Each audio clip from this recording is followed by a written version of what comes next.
আসসালামু আলাইকুম রহমতুল্লাহি বরকাতুহু। তো আশা করি সবাই ভালো আছেন, সুস্থ আছেন। আমি বরাবরের মতো আজকে যে আমার রান্নাটা আমি একটু দেখাবো।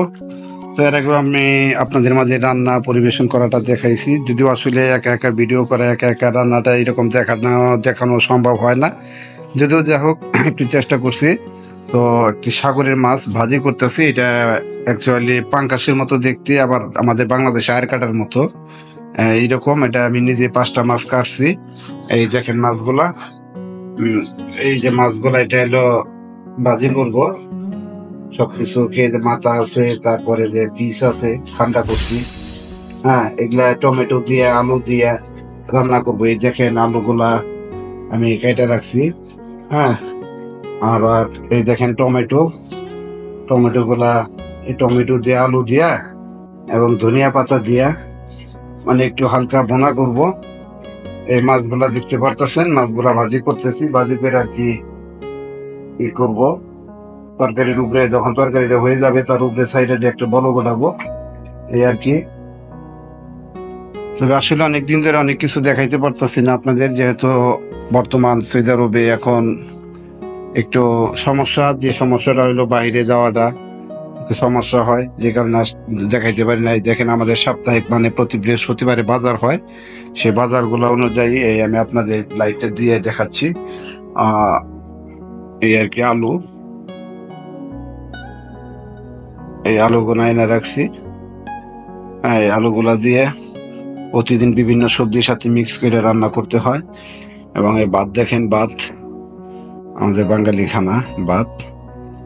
হ্যাঁ, তো এই পাশে ডাউল হয়ে রয়েছে। এই দেখেন ডাউলের পাতিল। আমি ডাউলটা দেখাই আপনাদের। এই ছিল ডাউল, মুসুরির ডাউল। হ্যাঁ, তো কিছু কাঁচা সবজি দেখে। আবার প্রতি সপ্তাহের জন্য চাউলের বস্তাগুলা দেখতেছেন। এই চাউলের বস্তাগুলো আসলে অনেক লোক খায়, তো প্রতি সপ্তাহে বাংলাদেশে প্রায় 70-80 হাজার টাকার মতো বাজার হয় প্রতি সপ্তাহে, প্রতি বৃহস্পতিবারে। তবে কিছু দেখাচ্ছি আমাদের দেশি জাত লাউ। হ্যাঁ, এইলো লাউ ফ্রিজে রেখে দিছি। এটা একটা ঝিঙ্গা, এই ঝিঙ্গা আছে এখানে। আরো কিছু দেখাই আপনাদের। আসলে বিদেশ জীবনযাপন করাটা অনেক কষ্টের, আর আমি যে কাজগুলা করি অনেক রিস্কের। এখানে গ্যাস থাকে সব সময়, অল টাইম গ্যাস থাকে, গ্যাসের বোতল থাকে, এবং সেই সাথে দেখা যাচ্ছে আগুন পাড়ে থাকতে হয় সব সময়, পানি হাতাইতে হয়। আসলে নিজের কথাটা আসলে বলতে চাচ্ছি না যে অনেক কষ্টজনক। এমনও সময় সব সময় পানি হাতাইতে হাতাইতে হাতে ঘাও হয়ে যায়। খুব কষ্ট কাজগুলা। বিদেশে তো সহজ না। বিদেশি টাকা কাজ উপার্জন করা, মানুষ যে বলে যে রেমিটেন্স যোদ্ধা, রেমিটেন্স যোদ্ধা এমনি বলে না, জীবনের সাথে যুদ্ধ করে জীবনকে বাঁচিয়ে রাখতে হয়, তাহলে সে রেমিটেন্স যোদ্ধা। অনেক কষ্ট করতে হয়, খাইয়া না খাইয়া পরিশ্রম করে কষ্ট করে দেশে টাকা পাঠানো লাগে। সেখান থেকে কিছু রেমিটেন্স বাংলাদেশ সরকার পায়, এই আর কি। তো আরেকটা এলইডি টিভি দেখে আপনাদের, এর আগে মনে হয় দেখাইছি। এই দেখেন এলইডি টিভিটা, এটা সম্পূর্ণ ভালোই। সৌদিরা একটু সমস্যা হলে ওই জিনিস আর ইউজ করে না, বাহিরে ফালাই দেয়। ঠিক আছে, আর বাংলাদেশে তো এটা ঠিকঠাক করে চালাইতো।